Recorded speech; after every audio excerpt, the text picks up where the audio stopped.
Now, other interesting cultural news, you have Theo Von as well as Roseanne being banned from the YouTube. Now, Theo Von recently interviewed Roseanne Barr, who's a comedian, I believe, actress. I think if you're on TV, this counts as acting.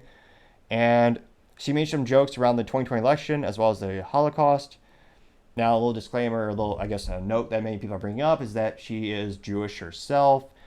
And now, I don't know if it's ironic or just perfectly, it is hilariously deaf, YouTube is sometimes, well, most of the time, but it's one of those instances where she made a joke about how you're not allowed to make jokes, and YouTube proved her right by censoring and removing the video completely.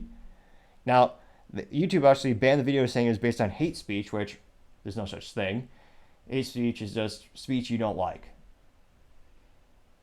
Because I've yet to hear someone get in trouble for making fun of Catholics or Christians. It's an attack on the First Amendment, my 3 cents. It used to be 2 cents, but 40-year high hyperinflation. I had to increase it. I'm sorry, it's just the way the world is right now.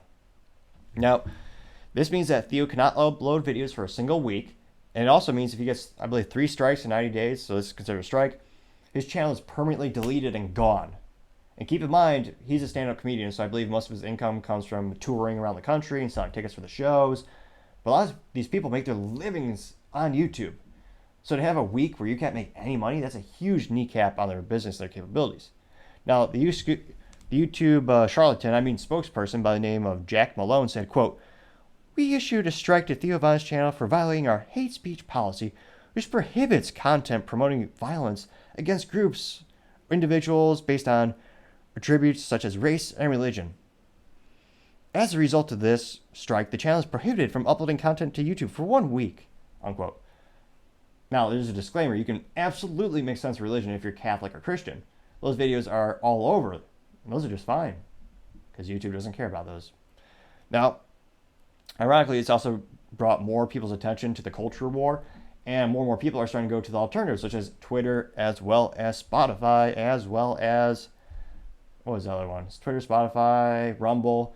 And the show with Theo Von interviewing Roseanne Barr is still on Apple Podcasts and Spotify. For now, it's a very fluid situation, and unfortunately many men, when under pressure, simply acquiesce and bend the knee. Thankfully, historically speaking, the Spotify CEO has been pretty adamant for his speech, but character is not truly known until it's tested, so I hope he continues to pass the test. Now, Elon Musk, for his part, obviously the CEO of Twitter, many companies, one we're talking about now is Twitter, he actually tweeted the show, so he tweeted a video of the Theo Von interview, and he said, "Comedy is legal on this platform."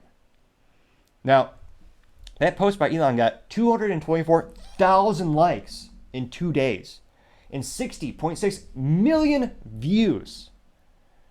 And you should also note that Theo Von gained 22,978 Twitter followers in 1 day, which is huge. As more and more people are looking for alternatives, it's going to keep growing exponentially. You can also follow me on the Twitter, hashtag NICTOPPING. Someday I'll get the shorter hashtags, kind of like web domain. Well, we'll see. Now, thankfully, it looks like they're gaining more steam on those other platforms, and hopefully those platforms remain beacons for free speech as, unfortunately, 1984 becomes more and more of a book that no longer belongs in the nonfiction, or it belongs in the real world. It's no longer science fiction, unfortunately. Thank you, everyone, for taking the time to tune in today. We're trying to get up to 3,000 subscribers in July, so if you could take the time to click that button, I'd greatly appreciate it. Also, don't forget to like, subscribe, and comment. The feedback greatly helps the channel out as we try to get the production better and better and better over time. Also, don't forget to tell your family, tell your friends, tell your coworkers, heck, tell your enemies, tell anyone and everyone. Just stay safe and fight the good fight.